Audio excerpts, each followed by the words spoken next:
오픈시프트 오토 힐링과 오토 스케일링에 대한 데모를 시작하겠습니다. 오토 힐링에 대한 간단한 데모, 그리고 파드의 오토 스케일링의 설정을 어떻게 하는지, 그리고 오토 스케일링의 동작이 어떻게 진행되는지에 대해서 데모를 시작하겠습니다.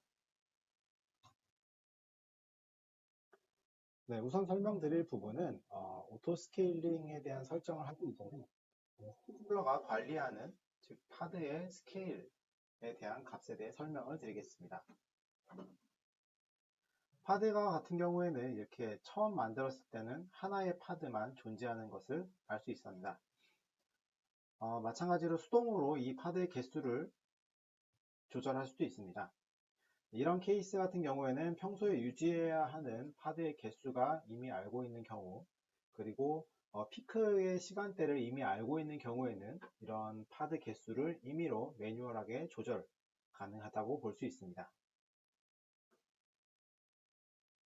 그럼 먼저 이렇게 파드 개수가 늘어난 상태에서 파드에 어떤 장애가 났을 때, 혹은 파드가 어떤 스케줄러의 영향을 받지 않고 임의로 삭제된 경우에 복구되는 것을 확인해 보겠습니다.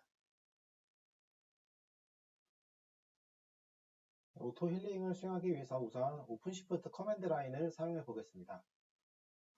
우선은 현재 오토 힐링을 하기 위한 대상 프로젝트, 즉 데모 플레이그라운드라는 프로젝트에 접근을 해 보겠습니다.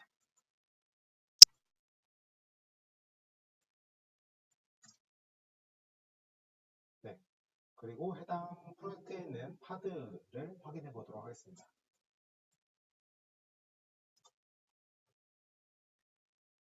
네, 앞서 확인한 바와 같이 이 블로그 장고 파이썬 파드를 3개로 늘려놓았죠.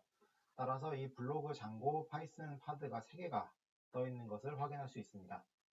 이 중에 QXG5G라고 되어 있는 이 해당 파드를 강제로 종료시켜 보겠습니다.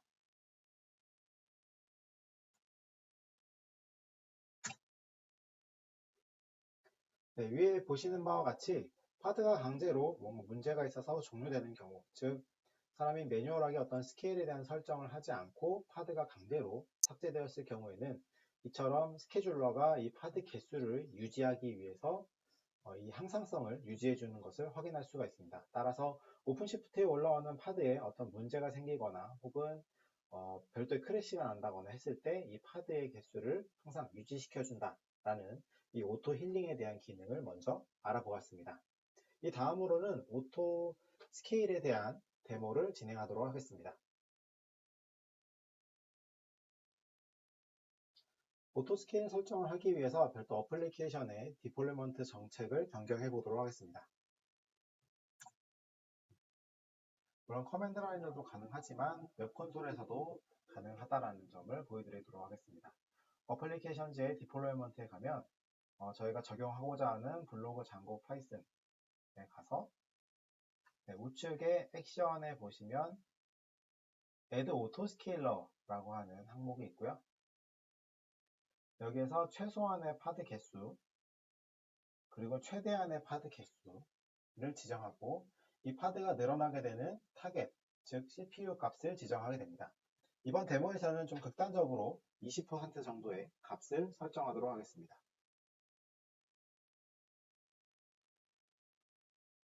네, 이렇게 저장을 하고 나면 기존에 보였던 이 매뉴얼한 버튼은 사라지고 실제 오토 스케일러만으로 동작하는 것을 확인할 수가 있습니다. 기존에 3개로 늘려놨던 파드는 이 오토 스케일러의 스케줄러 영향을 받아서 기존 3개에서 다시 1개로 줄어드는 것을 곧 확인할 수가 있겠습니다.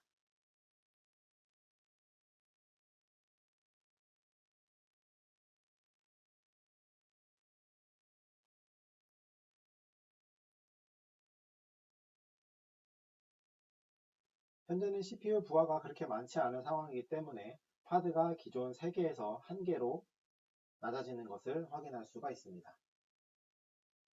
다음으로는 이렇게 오토 스케일링 설정이 되어 있는 파드에 부하를 줘보도록 하겠습니다. 부하를 주기 위해서는 오픈시프트가 제공하는 배치 잡을 활용해 보도록 하겠습니다. 웹로드라고 하는 이름의 잡을 생성할 거고요.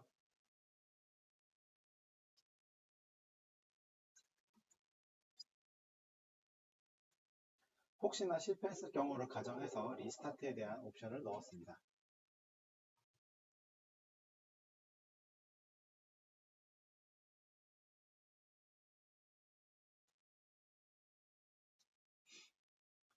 네, 이번 잡에서 사용할 이미지를 지정을 했고요. 이 이미지에는 시즈라고 하는 부화 툴이 들어있습니다. 해당 툴을 가지고 부화를 생성할 거고요.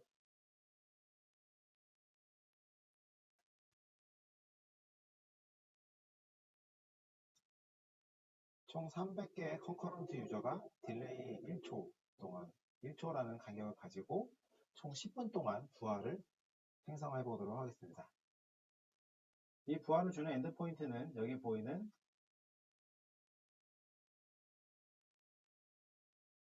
라우터의 URL을 줘보도록 하겠습니다. 이렇게 생성하면 잡이 생성이 되고요. 생성된 잡은 이렇게 확인할 수가 있습니다. 그럼 부하가 들어가는지 커맨드를 통해서 한번 확인해 보도록 하겠습니다.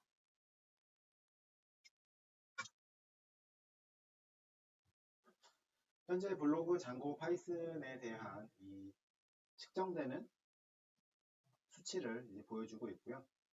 전체 설명을 드리면 장고 파이썬의 타겟은 20%로 되어 있습니다. 따라서 이 20%가 어느 정도 평균 수치가 경과해야만 파드가 늘어난다라고 볼 수 있고요.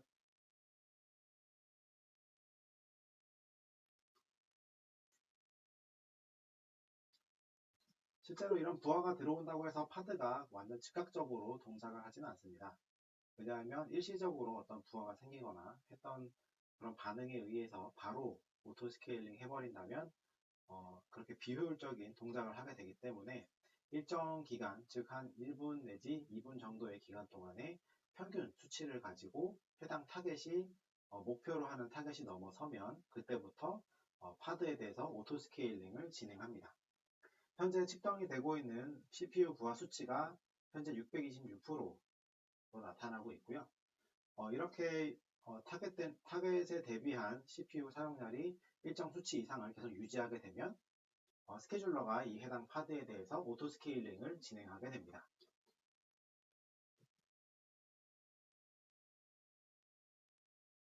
네, 위에 보시는 바와 마찬가지로 현재 부하가 들어오기 때문에 이 부하에 해당하는 적절한 파드 개수를 늘려주게 됩니다. 현재 1개에서 총 4개의 파드로 늘어나는 것을 확인할 수가 있습니다. 이처럼 분산 환경에 잘 적용되어 있는 파드 같은 경우에는 동적으로 이렇게 늘려주었을 때도 요청을 잘 분산해서 받아줄 수 있는 어플리케이션 구조가 되기 때문에 이런 오토 스케일링에 굉장히 잘 어울리는 어플리케이션이 될 수 있고요.